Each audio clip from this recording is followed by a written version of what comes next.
So I know that doing it is powerful because they would have not changed their policy if they were not afraid of publicity. And if people thought about why are we testing this? I had a woman running for Congress call me up and say, I didn't know we did this in our county. She was horrified.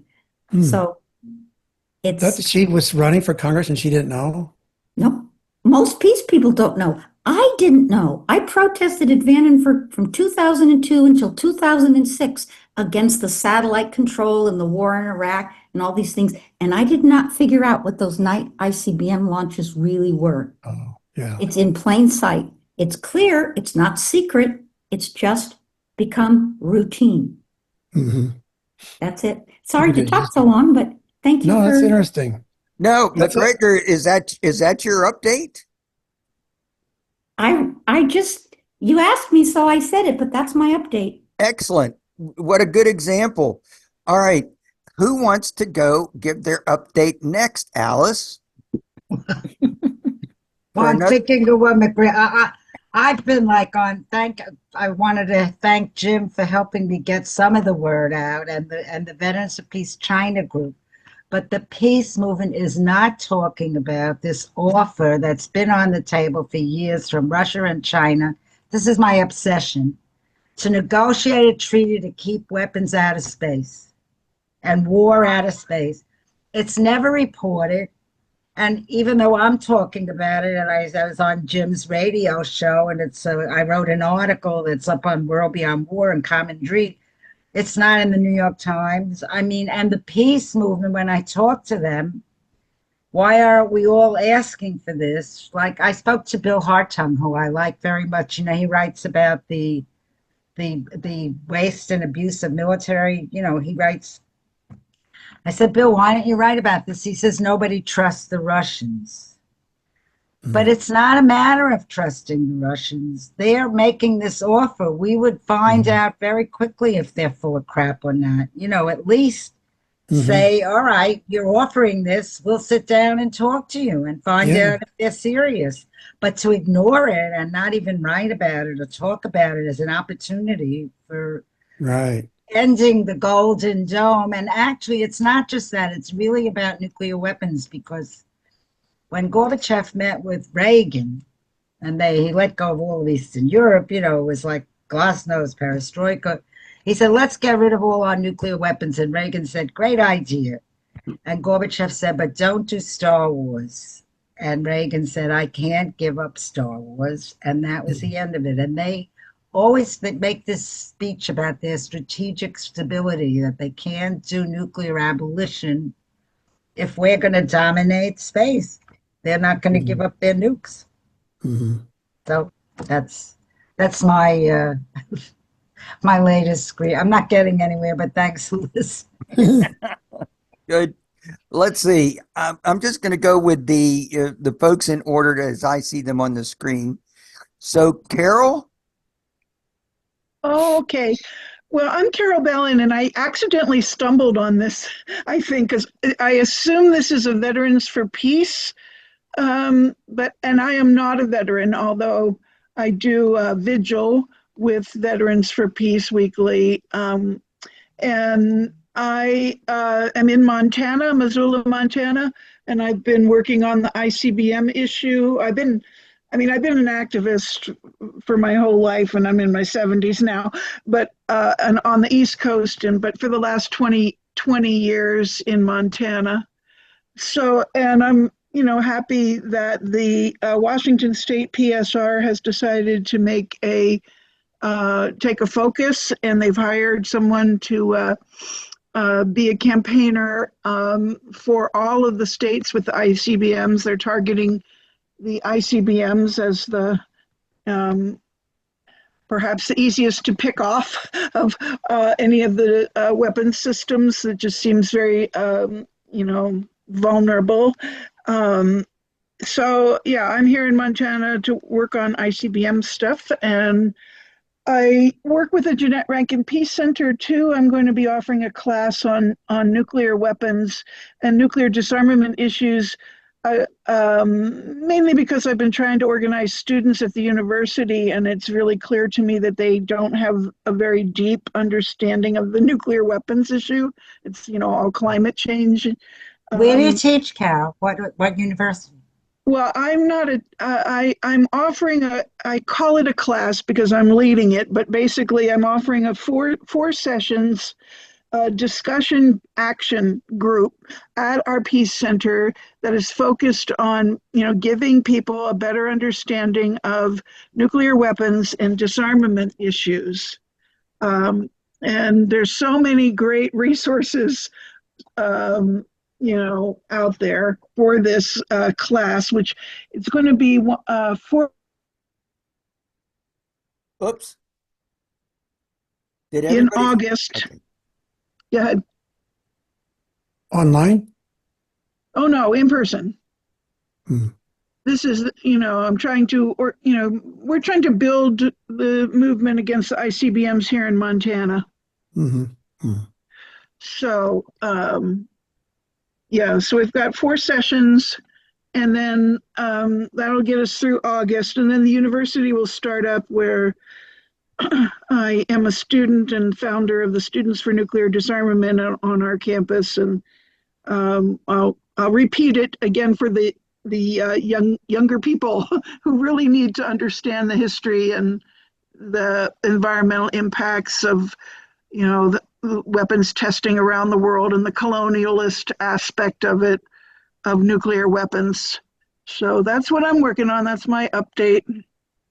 Excellent, Carol. Thanks for joining us. This Great. is Yeah. awesome. I'm going to ask everybody to leave their email so I can send you a copy when we're Okay. done with this in the chat. So, Carol, Yeah. great. And from Montana, we've got representation from Montana. That's awesome. Yeah. So next I see Jackie Barshak. Yeah, hi. So I'm in San Francisco. I mentioned that.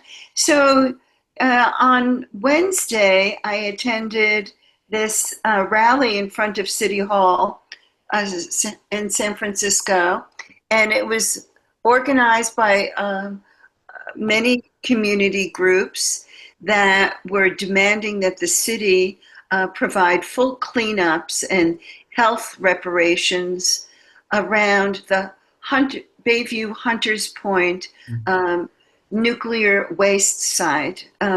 So after World War II, there were ships that returned from the Pacific and where nuclear testing was done, and these ships were covered with nuclear waste, and it was dumped into the San Francisco Bay and contaminated the neighborhood. That's where the Bayview Hunters Point neighborhood comes in. And the people who have settled in that area have been suffering health impacts and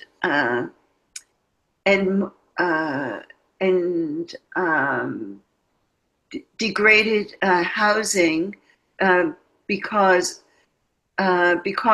that nuclear waste was never sufficiently cleaned up, even though it is a Superfund site. So the city has much power, even though it is the Navy that we're appealing to. The city has much power in affecting these changes. People want health monitoring. The people, and we all do, everybody in San Francisco wants this because we're all, we've all been infected. I mean, if I had a blood test, it would probably show the same kind of nucleides that were found right there in the Bayview. So it's in everybody's interest that the cleanup continue or restart, because even though there has been attempts at cleanup, they've all ended in scams where these laboratories turn out to falsify the testing results. So the reason that this rally and protest was called at City Hall was not only to petition, but to petition the city government to take action, but also to alert the community that nuclear radioactive pollution has been discovered again at Bayview. So any cleanup that had been alleged in the past was not sufficient. So this is an ongoing issue, and I was that is my local update. Yes. Thanks, Jackie. That's awesome. I just wanted to ask a question or make a statement, and then you can corroborate it. But this situation since World War II, basically, and since World War II, they've been dumping all kinds of stuff too. They put public housing there, didn't they? Yeah, yes, and they also, it used to be Lenore, but now it's 5 Points, and they built condominiums, and people, were told that there was a cleanup in the area in which the condominiums and the public housing projects were built, and yet it turns out that those were just full of chemicals and nuclear waste that is radioactive, of course, forever. So this has been a controversy going on for a very long time, and so the organizers really demand the transparency, like what is going on, and the next step is to sue the Navy if this can't be resolved locally. Excellent. Greg, do you have any follow-up question, or I'll call on Susan Lamont? That's good for now. Thanks. Okay. Susan, you're up. Okay, I'm in Sonoma County, California.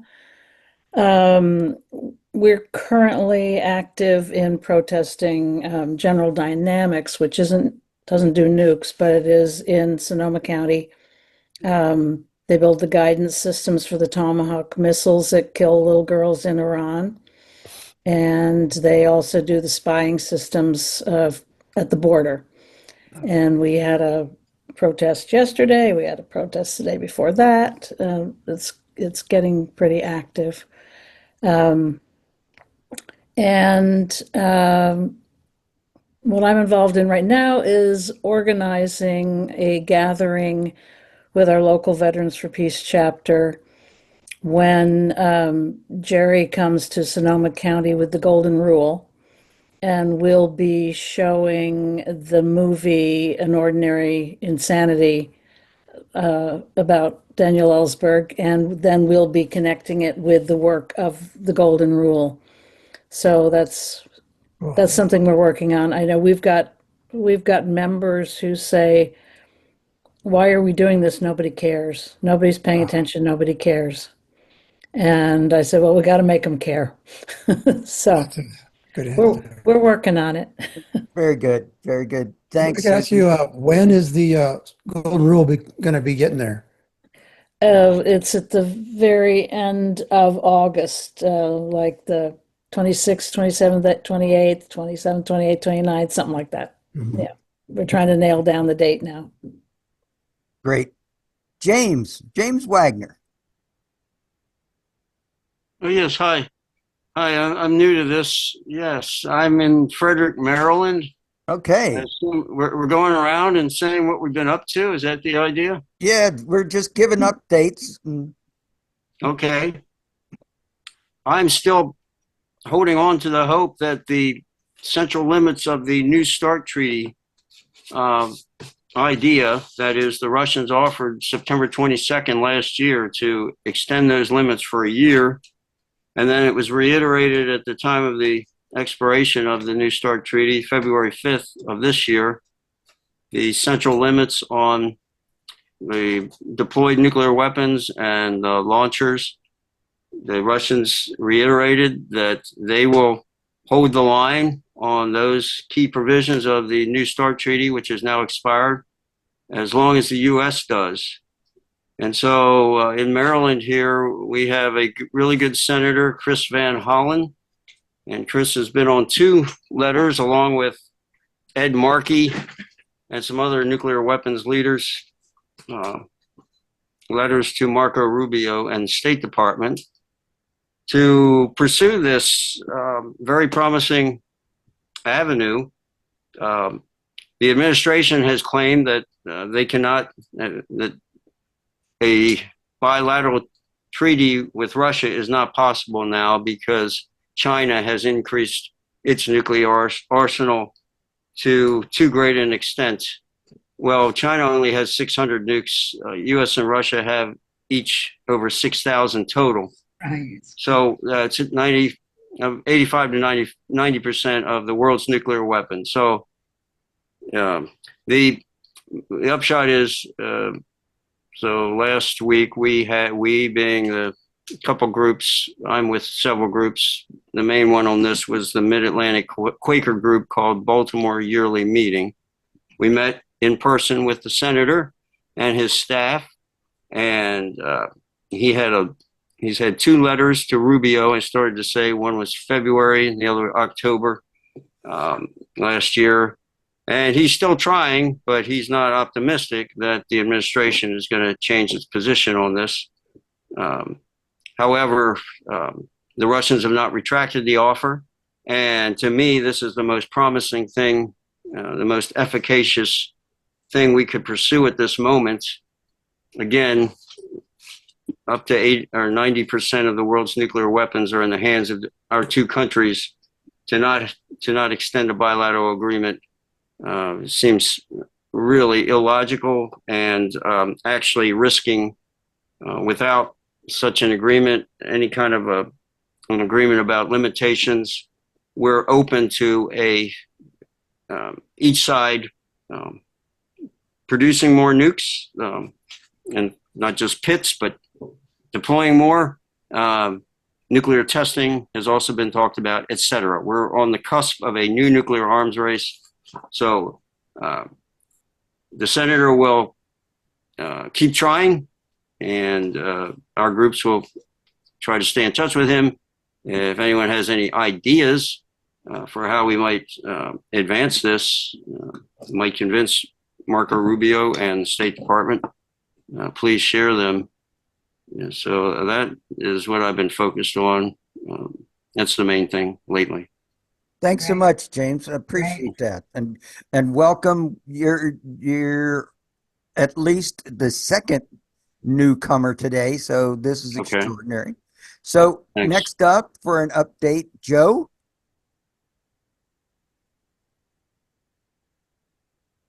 Hi, everybody.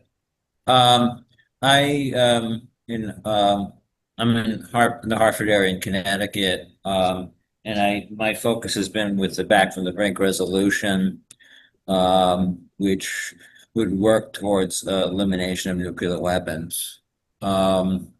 We've been chasing after Murphy, who's one of the potential presidential candidates, and we have a commitment from him to at least read the resolution. We're basically chasing after him to do that. We met with his chief of staff, one of his senior advisors, the military senior advisor, twice. We're also looking to do a resolution in the Connecticut State Legislature as well. And those are the things that we've been working on in Connecticut, Back from the Brink. Yeah. Excellent. Thanks, Joe. Thanks, Joe. Robert Watt. Good evening, everybody. I'm a Quaker here in Providence, Rhode Island. I had the honor of being with Jerry down in Cuba when the Golden Rule touched base there in Havana, and then followed the rule all the way up the eastern seaboard, hosting it here in Providence, Rhode Island. We were able to get through a Back from the Brink resolution passed by our House and Senate here in Rhode Island, one of 5 states. Robert, could you adjust your monitor because we're not seeing you? Yeah, here we go. Okay. We got the resolution passed by our Senate. Yeah. House. You don't see. You know all that, Alice. Yeah.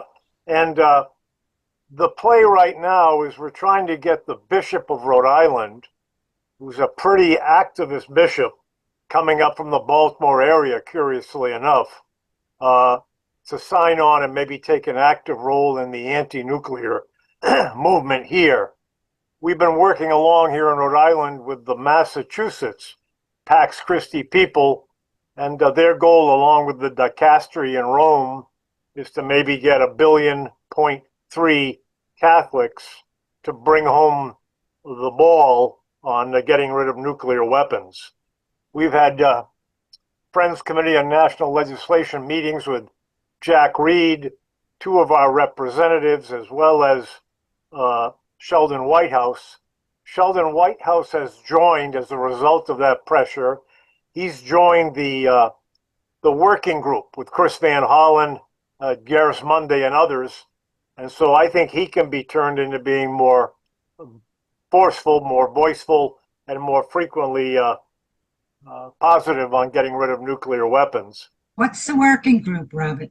There's a working group between Republicans and Democrats, Senate and House, led by a representative, I think it's Garris Monday, out of, it's a fairly, you can't really find out what they're doing, but they're doing, the title is something, anti-nuclear weapons working group, something like that. That's good. And White House has joined that now. We've asked all of the other 3 to join as well. You know, we've got a military reputation here in Rhode Island, but if you poke around underneath all of the hoo-ha, we really have as good a claim as any in this country to being called the peace state. So we've got our work to be cut out for us, and it's a joy. I'll pass that on to the next. Excellent. Thank you, Robert. Thanks for that update. Next on my list, as I see these, Terry Lodge. Hello, Terry. Hi, folks. Hello, and welcome to the newcomers. It's really great to hear some of the stories that you're telling. It's I'm encouraging. in Northwest Ohio. What? It's encouraging. Yes, it is, very.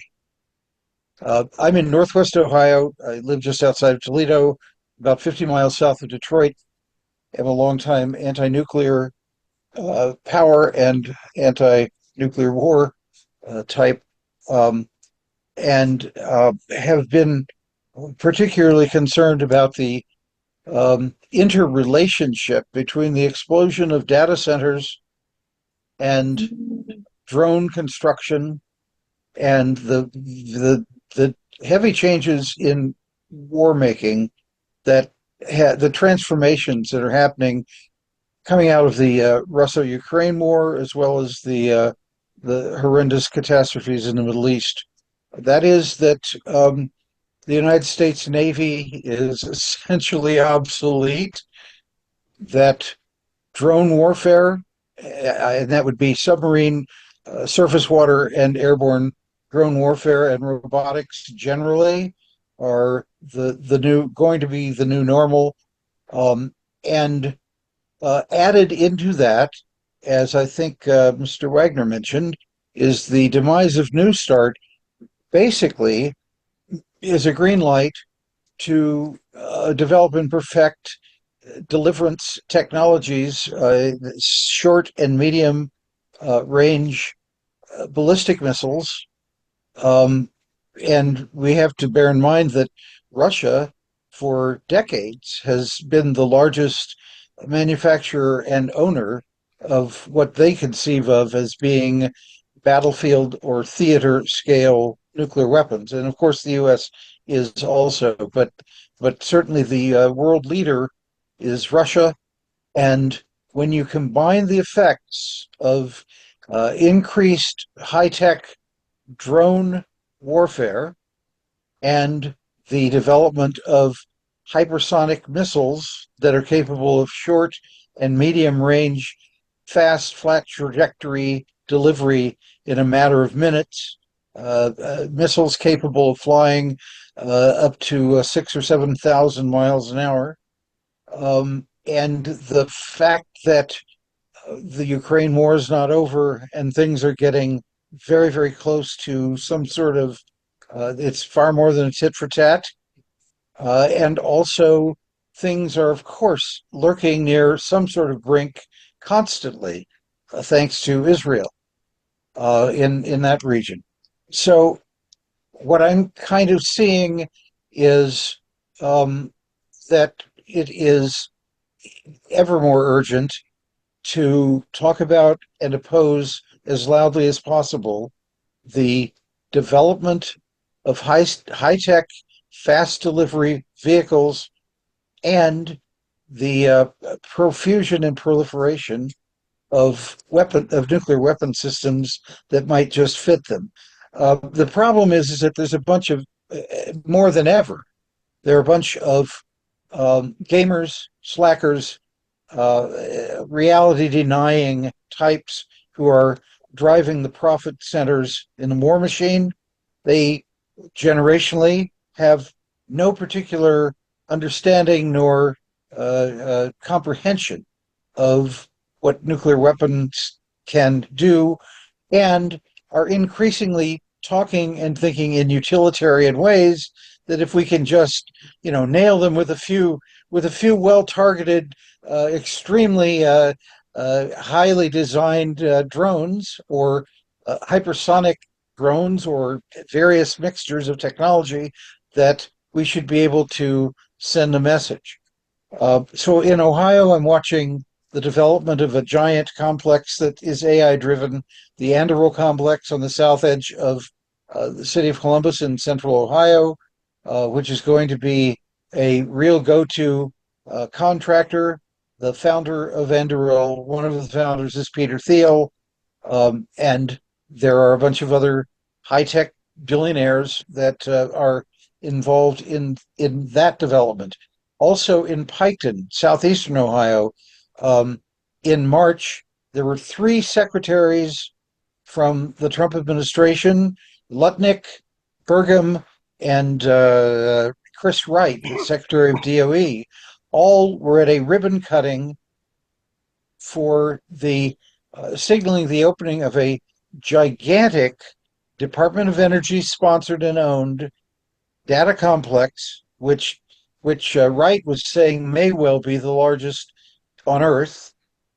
And although I think there's plenty of competition, unfortunately, for that, as well as contemporaneously the proposed construction of 10 gigawatts, which would be at least 10 and possibly more natural gas, frac gas fired turbines to provide 10 gigawatts of electricity, essentially for the data centers both at Piketon and elsewhere in southern Ohio.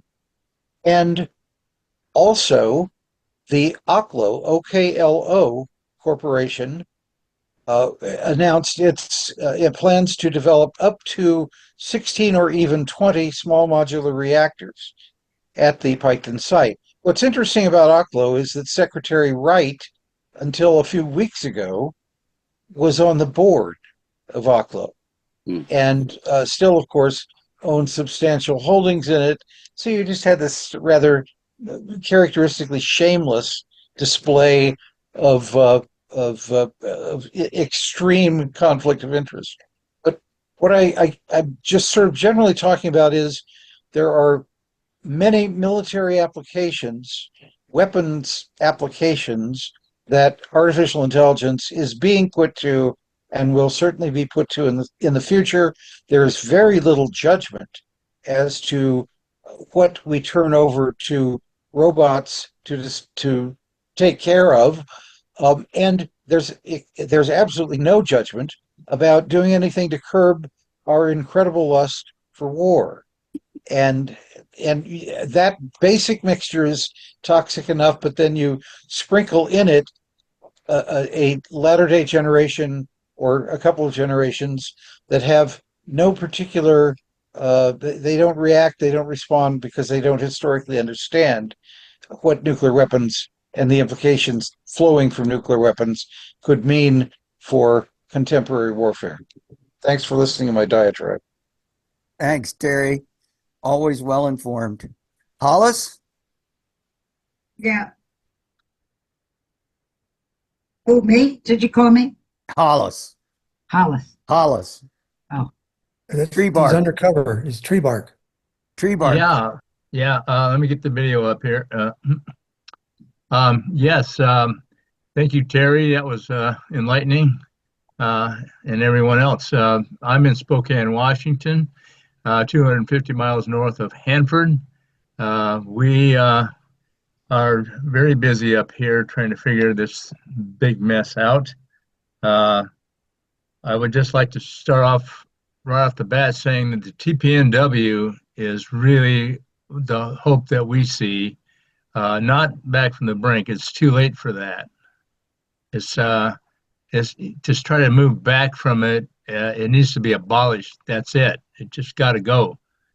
And anything we can do to make that happen is timely. Second thing is we met with the city council, and we have an ordinance 36299 making Spokane a nuclear weapons free zone. It is a flawed ordinance.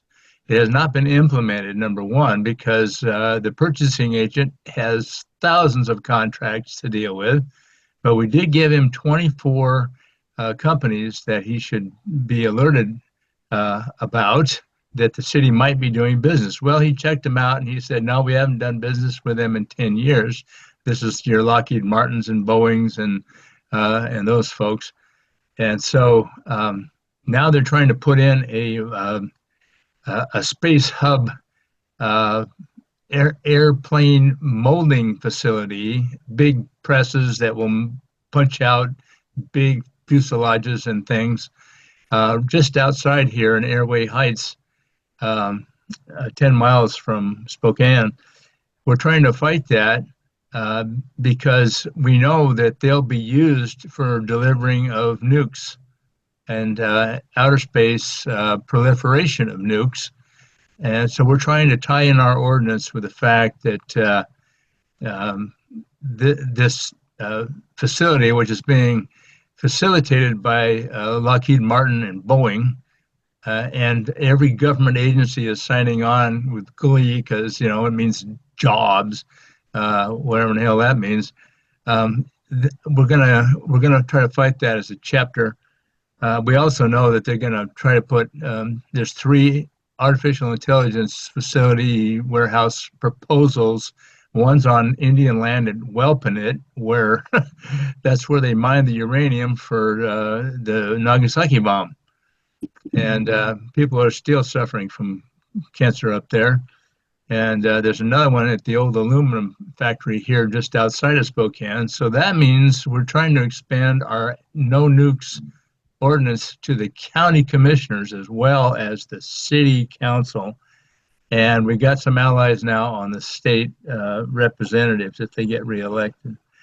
So that being said, the problem with our ordinance is that it says that there should be no high-level nuclear waste traveling through Spokane. Oregon has banned nuclear waste from being transferred in its entire state, so the waste from Hanford has to go across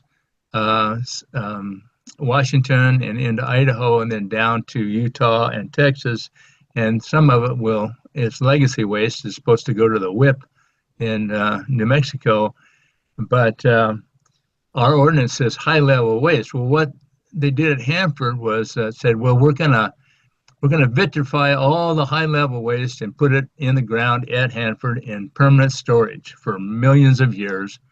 But we're gonna take some strontium out of this stuff, and that means 3/4 of our waste, which we've been storing since the 40s, is now low-level nuclear waste, and we can grout that, put that on trucks, and send it across your country. Well, we just got off a webinar last week that said there is really no difference between high and low level nuclear waste. This stuff is totally toxic. Just because you take a little strontium out doesn't mean you've taken out tritium or any of the other materials. So beware if you're trying to pass an ordinance to put in all nuclear waste has to be grounded right where it is for the next millions of years. And we don't want that traveling down the roadways, which they say, of course, there's no plans for any cleanup. If there's an accident or a spill, they're counting on local fire departments to deal with it. And local fire departments have no plans to deal with nuclear waste spills along the highway. They would be a dead zone forever. So this is stupidity by the Department of Energy, DOE, DOD, and NNSA. They're stupid people, and they are using us as commodities and collateral damage. It's just right, so obvious. So then I would like to say that I'm working, and Terry's involved with this too, the Uranium Weapons Working Group. I'm so proud of that group. It's out of organized by John Wilkes and Damasio Lopez down in around Socorro and Albuquerque.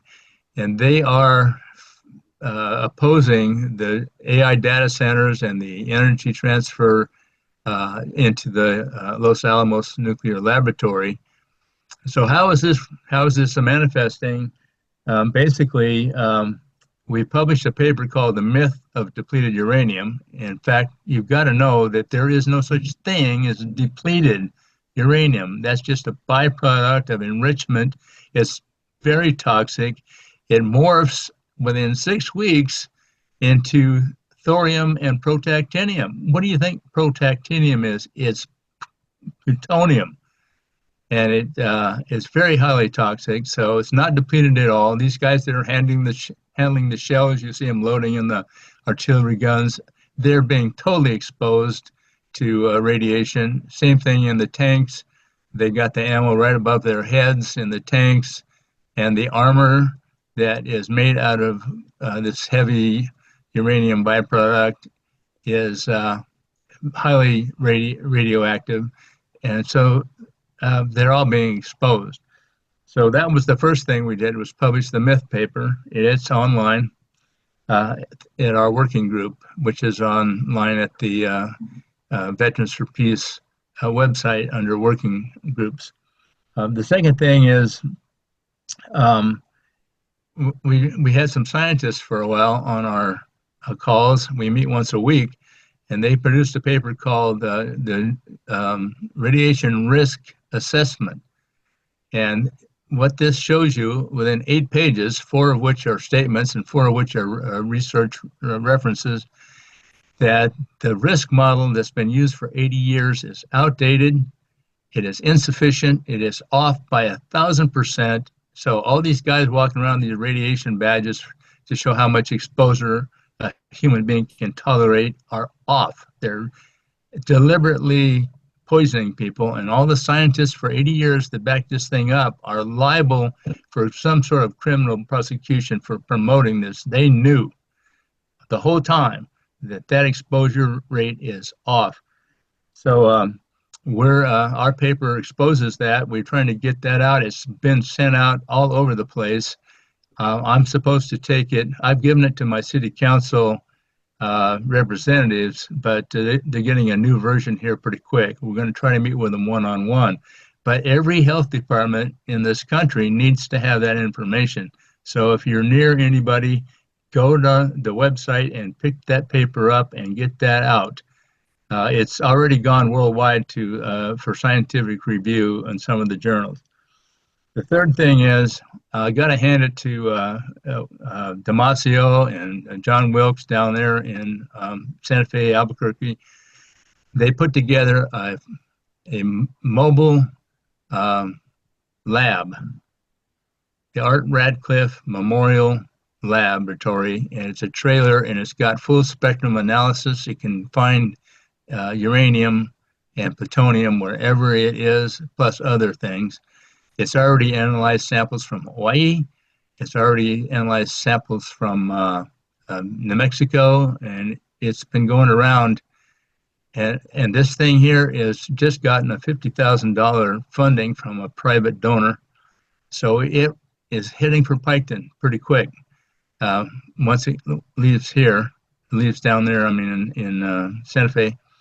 And what the final or the long range orientation of that is that every city ought to have a full spectrum analytical laboratory to test air, water, and soil for any residual uranium from Trinity, from wherever. And right here in our own town, 250 miles north of Hanford, we really ought to have a full spectrum lab here. And so I would urge you to, you can learn how to send samples yourself, how to take samples and send them into this laboratory for blind analysis. They don't know where it's coming from or who sent it, and they give you a very accurate reading with this machine. So that's basically what's going on at the Uranium Weapons Working Group. We've changed our name to Uranium Weapons Working Group. And the last thing is the webinar on SMRs, small modular reactors. This is one of the worst ideas that has ever been developed. These things are more toxic than even a full reactor. They're more expensive to operate. They're only good for 10 years. Then what do you do with it? They produce plutonium. They produce neutrons. They have to be shielded once they're finished and covered for millennia.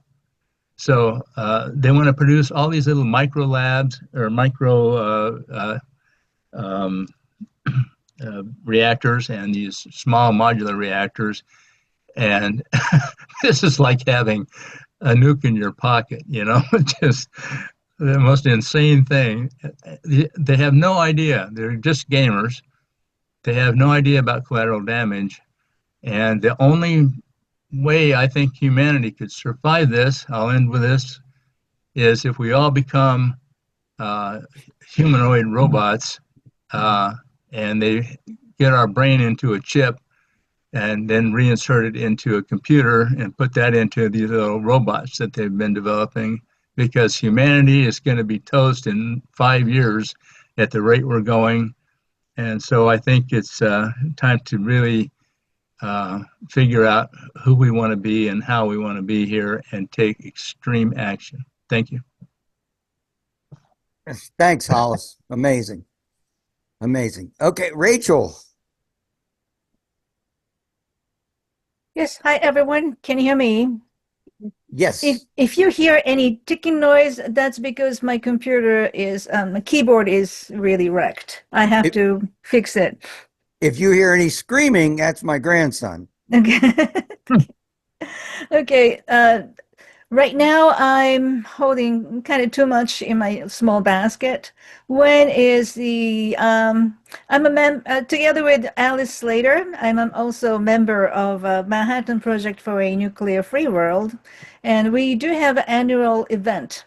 Usually on August 5th, we get together in front of the Japanese Consulate General in Manhattan, and we bring open letter, kind of apology, and a bouquet of flowers. This is the August 6th in Japan time, Hiroshima Day. So in our open letter, we put sincere apologies for dropping atomic bombs in Hiroshima and Nagasaki, but also it comes with a whole other, nudging about their nuclear policies. And this year I'm drafting. So that's really handful for me, but we'll try to make it. Yeah, there's too many things that I want to incorporate in the small, letter space. So it's been struggling, but I think we can make it. Another one is, as a member of Veterans for Peace, I've been organizing peace speaking tour in Okinawa and Japan, and we are doing it again this year. And we found wonderful speakers from Veterans for Peace. One is Kelly. What's how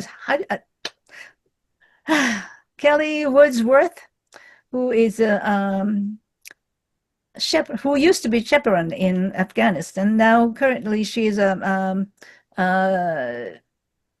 pastor of a Protestant church in Oregon. Another person is Benya Martinez, who is the originally from Mexico, so Mexican American who has been very active in South Los Angeles.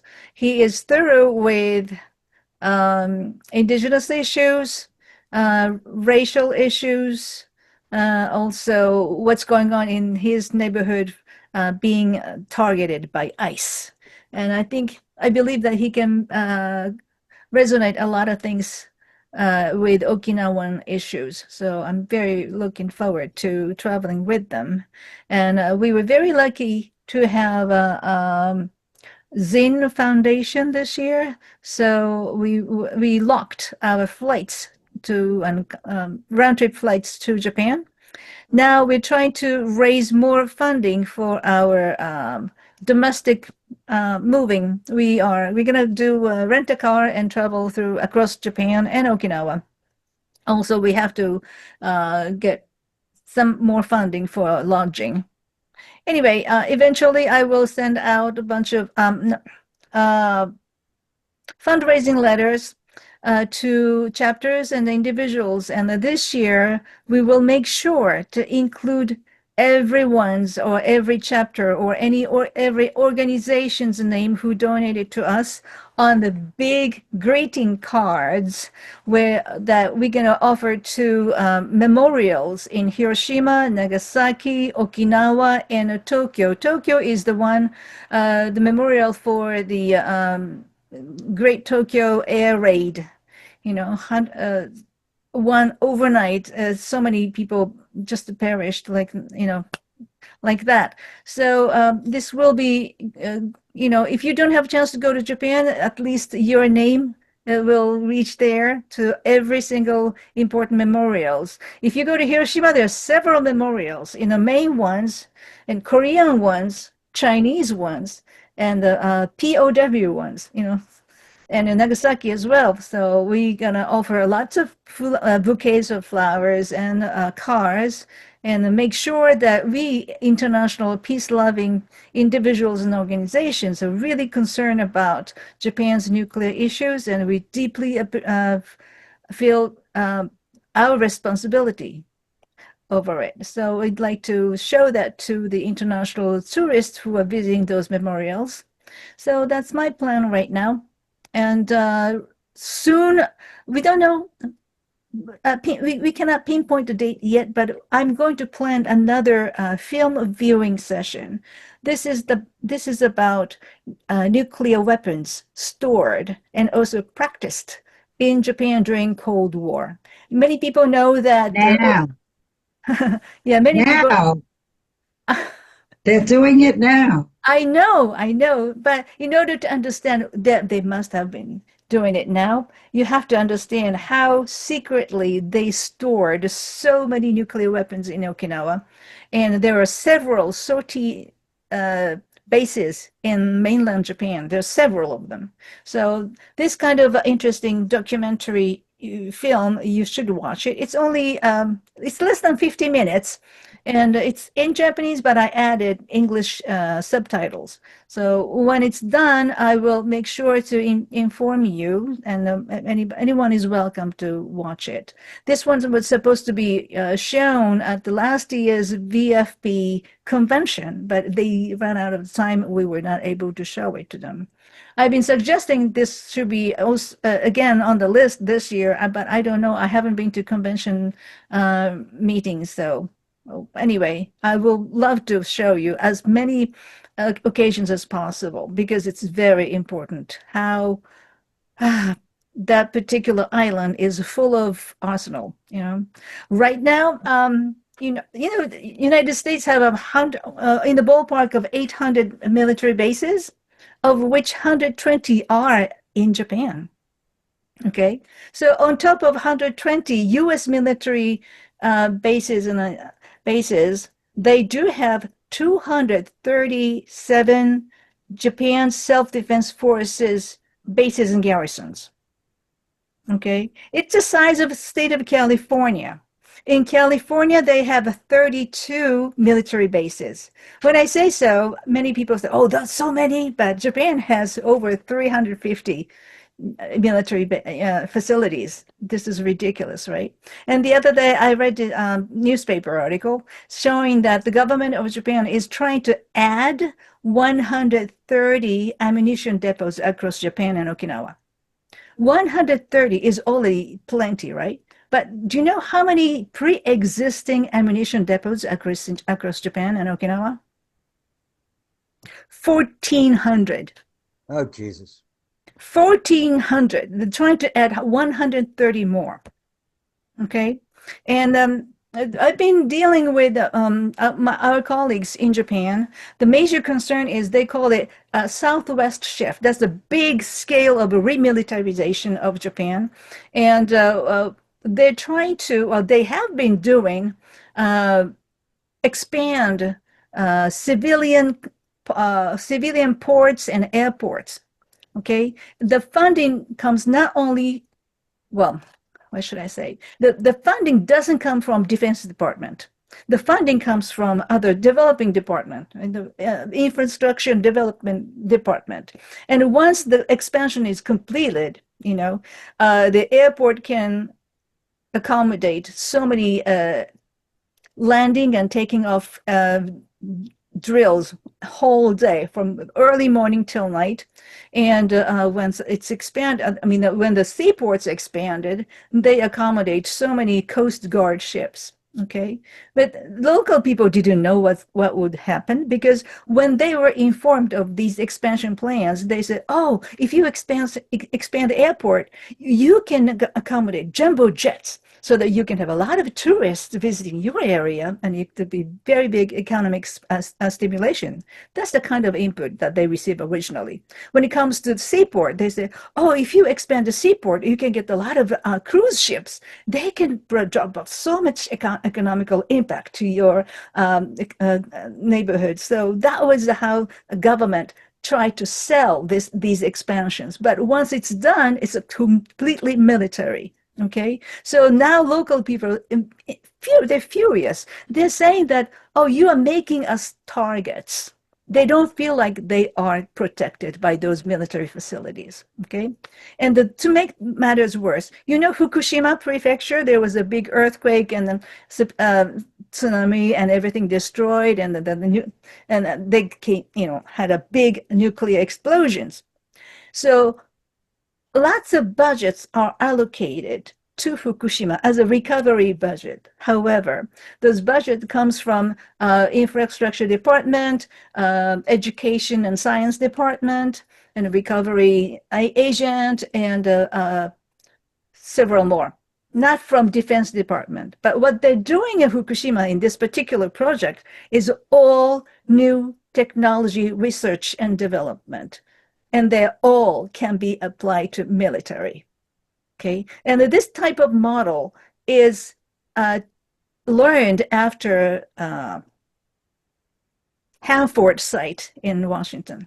Okay, so Japan's trying to say although they said that Fukushima is under control, no, they are not. And when it comes to thyroid cancer for young people, they say 1 or 2 out of 1 million, right? But actually, at the time of the explosions, there were 380,000 youngsters under age 18, of which 419 of them already have thyroid cancer. So there's definitely, obviously there's a link between radiation and youngsters' thyroid cancers, but the specialist doesn't admit it. Those doctors who are strongly linked with the government, they don't admit it. Okay, so that's this kind of issues I've been working with. Thank you, and sorry for long. Has anybody compared Fukushima with Chernobyl and drawn parallels? Of course. How does it compare? Have you ever heard the word ethos? Ethos. there were certain movement in Chernobyl. They're trying to ease concern about radiation. They said, oh, now you have to learn how to live with radiation. Okay, that kind of project came very early in Fukushima.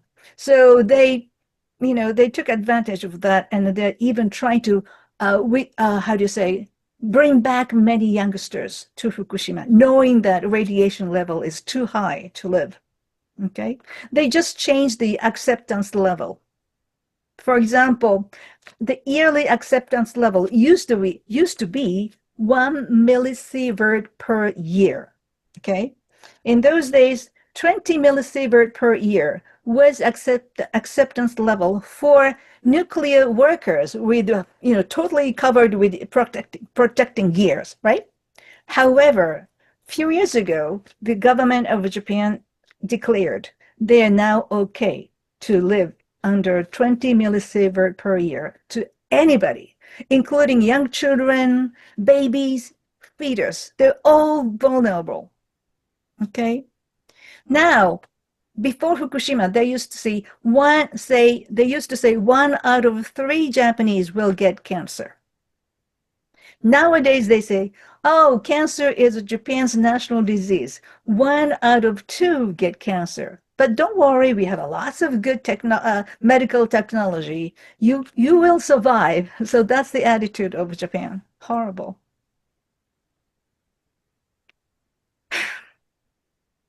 And that's the kind of trying. I think our United U.S. Pharmaceutical industry as well as nuclear industry wants to make it as a standard. So we have to scream at Japanese government. We have to scream to help people in Japan. They are under really horrible condition. Thanks, Rachel. Greg, it's time for your update. Well, I'm kind of all over the map, not necessarily that nuclear focused, but I'm sure you guys all know the programmatic environmental impact statement is still accepting comments. I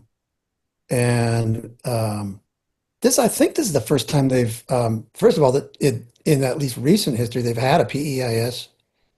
And then, so it's also the first time they've asked or opened it up for public comment, at least on this issue. So I'm going to try to find the link. I'll put it in the chat, but it's pretty simple, I think, to make a comment. You just, click the link and put stuff down. And if you want ideas, you can go to Nuclear Watch New Mexico or Concerned Citizens for Nuclear Safety. And there's that. There's a couple things I've been excited about that aren't, they're not nuclear related when you look at it at first, but you've probably heard of the Zorro Ranch and the pedophile ring with Epstein. It's not that far from where I am, actually. It turns out that those people had threads and feelers into both Sandia Lab and Los Alamos Lab. In other words, it's a big spy ring. And Robert Maxwell has sold software to both Sandia Lab and Los Alamos Lab, which they've discovered has what they call it backdoor access. In other words, Israel can tap into whatever the labs are doing without letting them know. And so I'm really hoping that some of us have been sending letters to the governor because the investigation into what went on out there has really been weak, half-hearted, and some people say it's just trying to make a show like, oh, we're investigating. They went out there with sniffing dogs for like 4 hours. And that place is huge. They need to spend 3 or 4 months tearing the place apart. But I'm hoping that the governor will stand up an investigation that's thorough and break it open. And then you will see that the labs are involved, not directly, but people who were involved with this pedophile ring were involved with the labs. And I think that might have this is really kind of a pie in the sky hope, but if they get so embarrassed, like they get connected with the idea of pedophilia, then the public may not stand for funding these pits and these bomb programs. So that's one thing I'm kind of been working on. Well, hopefully you can't hear the dog in the background or my grandson, but this has been extraordinary. And Alice has her hand up, or do you?